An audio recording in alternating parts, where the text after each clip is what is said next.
Welcome to Beautiful Mess. My name is Isabel Pollen and I'm your host. And this podcast is here to explore the struggle of life, as well as the learnings from that struggle. I've spoken with a diverse range of voices from across the world, and I'm so excited to bring this next guest to you. Enjoy, and let's stay untangled together. Okay, so Aoife O'Brien, I'm very excited to have you here. You are, oh, excuse me, my throat just made a strange noise then. You are in Tenerife, is that correct? That is correct. From Dublin, but spending a lot of time in Tenerife these days. Amazing. And tell us about yourself, please. I know that's a very difficult phrase to follow, but something that is live today about what you do, who you are, please. Thank you.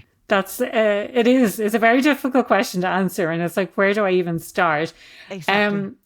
But I would say maybe just in terms of my life as it is today and what brought me here. I worked for almost 20 years in a career that I really enjoyed and that ticked the boxes across my strengths and my passions. I worked in fast-moving consumer goods, FMCG, but in the market research side. So always worked in large agencies, working with big global clients. And it was something I really, really enjoyed.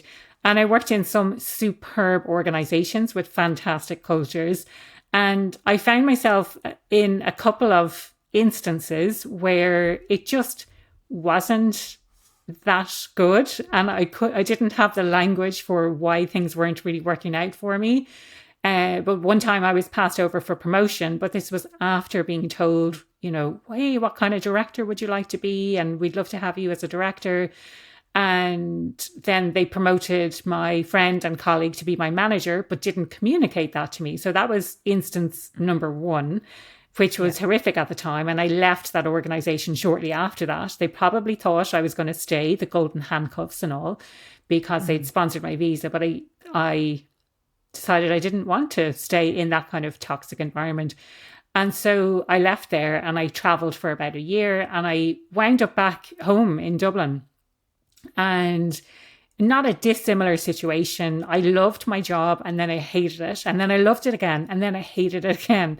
And it was sort of this roller coaster for about 4 years and I couldn't figure out what was going on and I was spiraling a little bit. And in the end, I decided to leave and I was looking for all of these excuses. Hey, I'm going to do an MBA. I'm going to do a master's.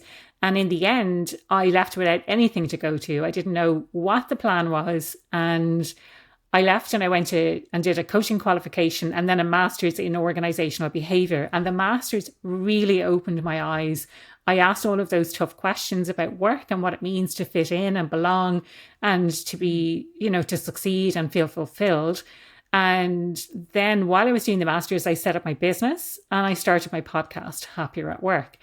And since then, it's been a huge evolution of learning and research and figuring out what it is that I do in the world and who it is that I want to help.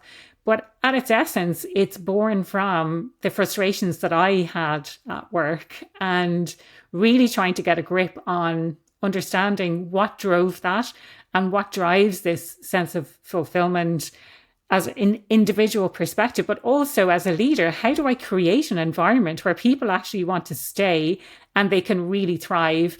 And I think it's my big belief that we all have the opportunity to do that. And work should be somewhere where we can feel fulfilled and we do want to be and we can succeed and we can succeed on our own terms. That's a brilliant introduction. Thank you so much. And I couldn't agree more. I think that there's just something really key about, particularly, so I'll give you a little context of what I'm saying, which is that I have a stepson. I hate calling him that, but bonus son is a better way of putting it. He's 20 years old. And we also have a daughter who is almost 9.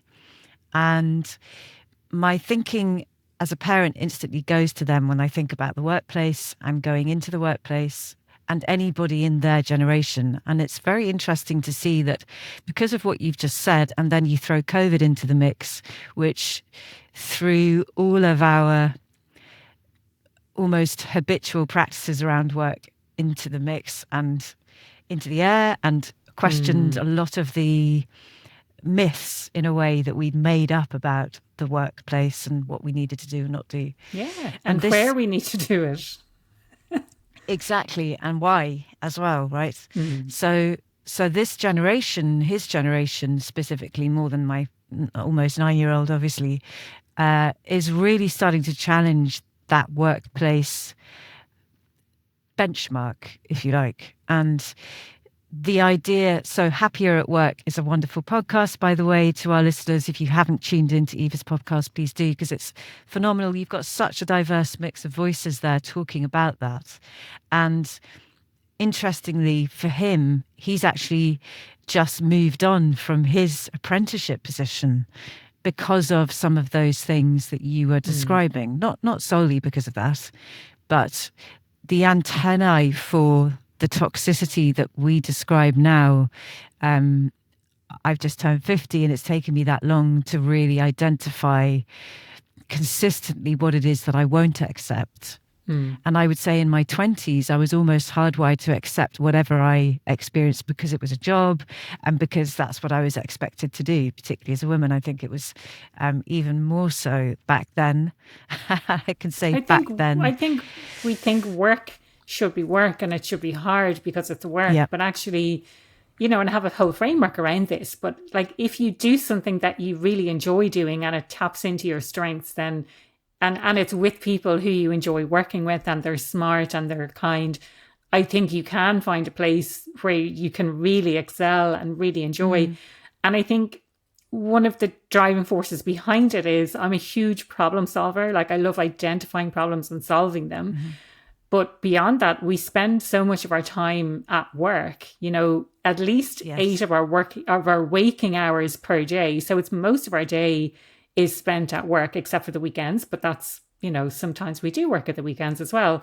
So you may as well spend that time doing something that you really care about and that you're really good at.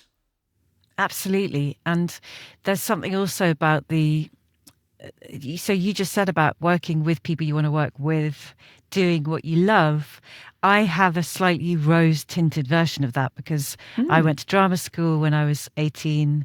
I followed my heart in terms of what I wanted to do, and I was very fortunate to get into the drama school I wanted to go to. And so it was all dreamy, really, and then came out of that and went straight into work in the theatre, and most of my career has been in theatre. So I was really doing all of the above in terms of my experience of the workplace when I was in my early 20s.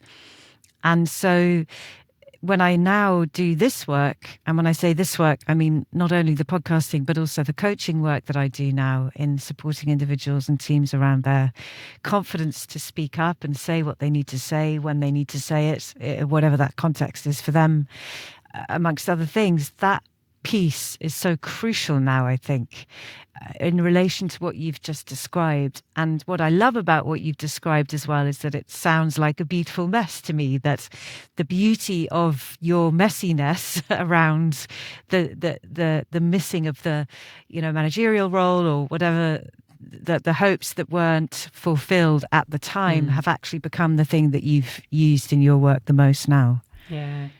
I love that as an analogy. Like that's where it came from. And it really is where it came from.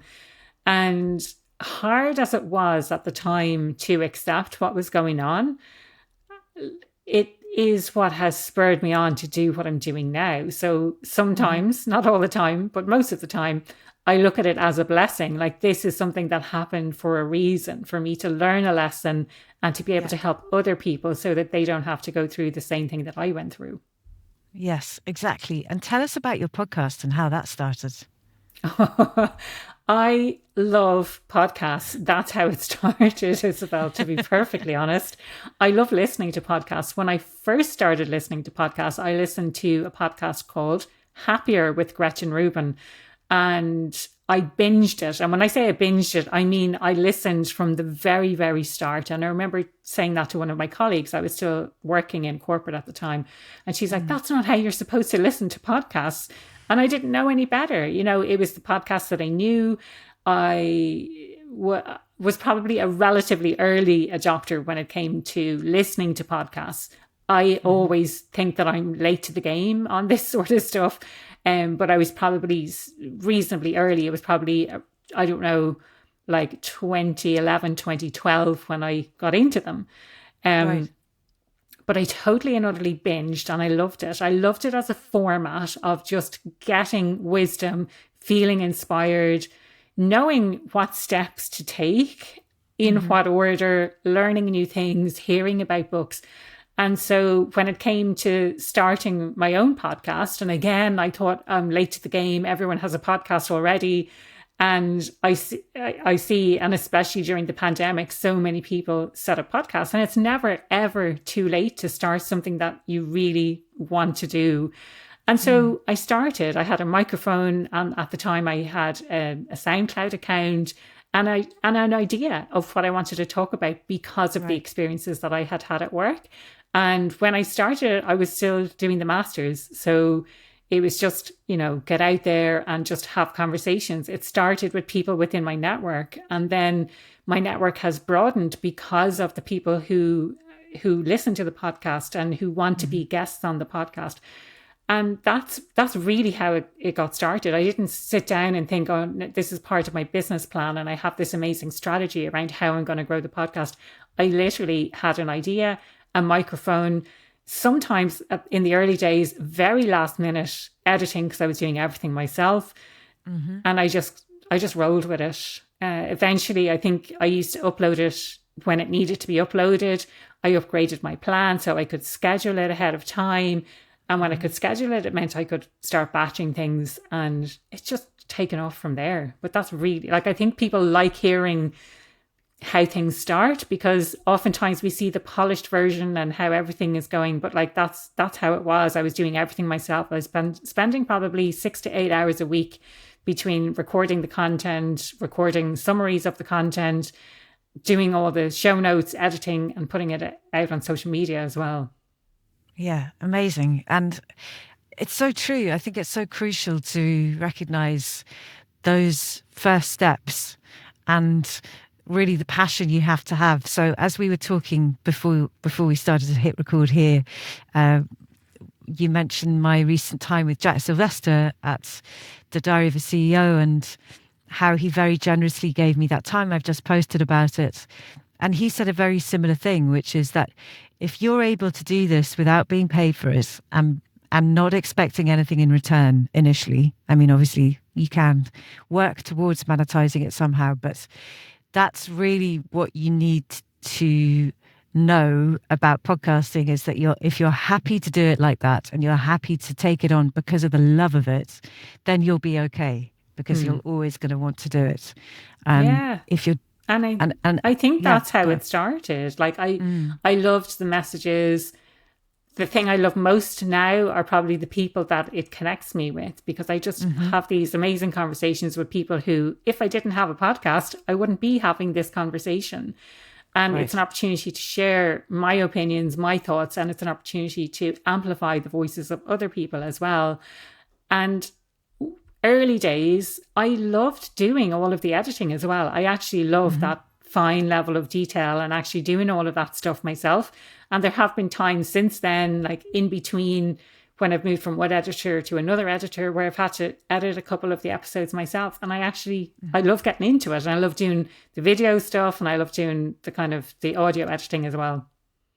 Amazing. Well, I might be coming to you for tips then, because I'm just starting out on my video journey with my wonderful editor, John Green, who's behind the scenes here today. And we were saying today, that part of the exploration is such a bonus, really. It would be a very different experience if you had an entire team of people polishing it all up and putting it out there. I agree with you. I agree with you completely. That part of the process is crucial, because it's as much about the storytelling as it is about the conversation. Yeah. And I think for me, if I had a whole team of people doing it, amazing. But then what's my role in that? What am I here to do? And getting to where I am now is all part of the journey. So when I first started, I was doing everything myself. And now I have people to help me to do other specific elements of the podcast. But if I was just literally showing up and interviewing someone for 45 minutes to an Yeah. hour, then that's all I would be doing. And it kind of, it takes away from it if you're just kind of showing up, I think. And tell our listeners, what's the one piece of learning now that you'd like to share with us? Because you've shared that you learnt a lot from moving away from that corporate life, going for something that you really deeply cared about. Can you share something that you're learning live now about the work, or that you're looking to explore more? Um, I mean, there's so much I think that I've learned. And from the research, like I'm a researcher at heart. I love using data. I love using data to tell stories and to make arguments and to make change, to have an impact. That's what I did for my whole career. But for an industry that you could argue is driving consumerism, like, so I'm helping Mars and Unilever to sell more chocolate bars or to sell more Right. detergent. Like, it's really interesting. I can still nerd out on that stuff because I go shopping every week and I can see the stuff in the supermarket and I can notice when there's a new brand or a new SKU or whatever it might be. Yeah. Um, but it's not, from a fulfillment perspective and from an impact perspective, the kind of impact that I would like to have. So the reason I'm bringing up research is the research I did as part of my master's that looked at things like understanding what your core values are as an individual and how they relate to how you show up and how they relate to, if you're working in an organization, what are the core values of the organization? And also understanding as an individual, well, what are my needs and how do I make sure that my needs are satisfied through the work that I do? And how do I make sure that I'm working to my strengths? Something that has come from a conversation just last week. So I also talk about imposter syndrome quite a lot. And something that has, I don't know why this never occurred to me before, but something that has occurred to me. So I do research into imposter syndrome and I've come up with these 5 different imposter identities. It's all really interesting stuff. And I talk about the triggers of imposter syndrome and the behaviors associated with it. But I never really saw the difference between, on the one hand, you have imposter syndrome that stops you from taking action. And on the other hand, you have, I'm living with imposter syndrome because I've just been promoted. And so really trying to separate out those two experiences because they are quite different. And so that's something that I don't have all the answers, but it's a question that I'm asking, like, what is the difference between those two? So the imposter syndrome that stops you going for a promotion, stops you from speaking up, versus I'm put on the spot now, I have to speak and I'm suffering from imposter syndrome, or I've just been promoted, I didn't expect to get it, or I don't feel like I deserve it, or whatever it might be. That they're different, they're kind of different experiences. And so splitting those experiences out to help people to understand what's holding you back versus the experience that you're having now is perfectly normal. It's called imposter syndrome, and here's what you can do about it. Yeah, I completely agree. I think normalizing it is really key. People often ask me as a performer, how, do you get nervous? Do you ever feel like you don't want to go on stage? Of course, absolutely. And if I didn't get nervous, I'd feel really worried about it because, Yeah. or at least really worried is not quite the right phrase, but I would be very conscious that I wasn't feeling nervous and why I Yeah. wasn't It feeling nervous. shows I'd you have to question care. that. Exactly. Yeah. Exactly. And I hope you don't mind me slightly challenging Yeah. the phrase imposter syndrome because it's used a lot. And Mm. I think it's overused sometimes by people who don't really bother to give it context. And I think, like anything, it Yeah. needs context to come Yeah. alive. Yeah. Like, so when it first was uncovered, or I don't know how you'd explain, like when it was first uncovered that this phenomenon existed, it was called the imposter phenomenon. I don't Right. know when it became a syndrome, and it's nothing medical. Like, it's Right. so the term syndrome has nothing to do with imposter syndrome. So I don't know where that term comes from. So yeah, it is a really funny one, and it does need to have context. And I think what I see a lot of lately are people talking about imposter syndrome and stop telling women that they have imposter syndrome. It's like, you're Yeah. not telling women that they have imposter syndrome. They either have it or they don't. Now, there are different things that can trigger that. And sometimes the environment that we find ourselves in is a bigger trigger of our imposter syndrome. We're in an environment where we're not supported, it's male dominated. We're not getting the recognition that we need or deserve, or the clarity or the feedback, whatever that might be. That's the environment that we find ourselves in, but it doesn't mean that it's not triggering our imposter syndrome. And there are things that we can do about it. So it really does depend on, like you say, the context. And I love being challenged on this stuff. Someone challenged me one time saying, why do you say suffering from imposter syndrome? It doesn't have to be suffering. And I said, well, it doesn't have to be suffering, but oftentimes when people are experiencing imposter syndrome, it is debilitating. It is something that they're suffering. They are not performing their best. They're not putting their best foot forward. They're not achieving what it is that they want to achieve because they're holding themselves back in some way. Have you ever experienced this? Oh, of course I have. Yes. And that's how I got talking about it. Right. I was invited to share my own experience of imposter syndrome. I think there was a Facebook group that I was in, and a journalist said, hey, I want to know more about this. Can people share their experiences?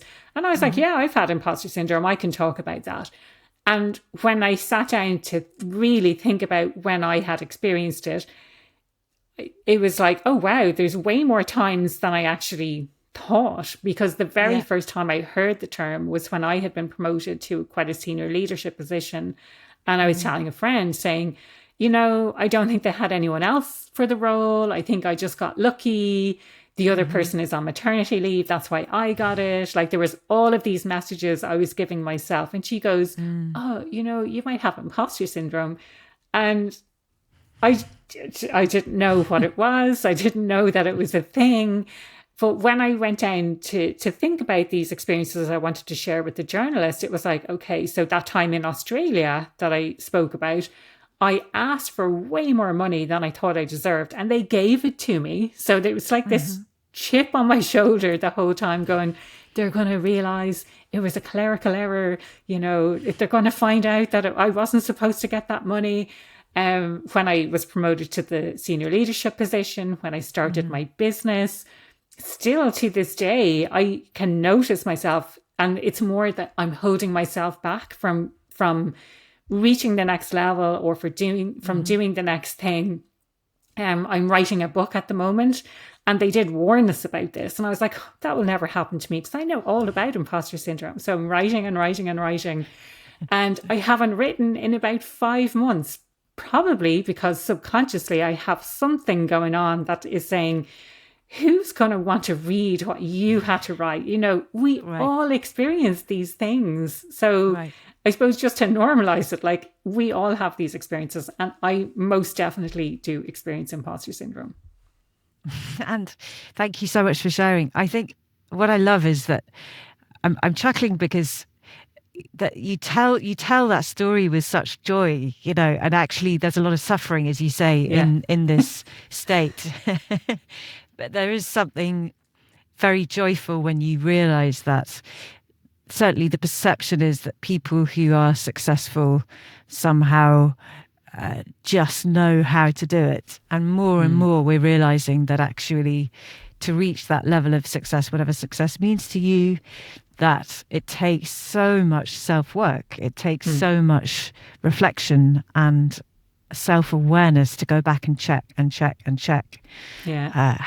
we're impacting ourselves and others.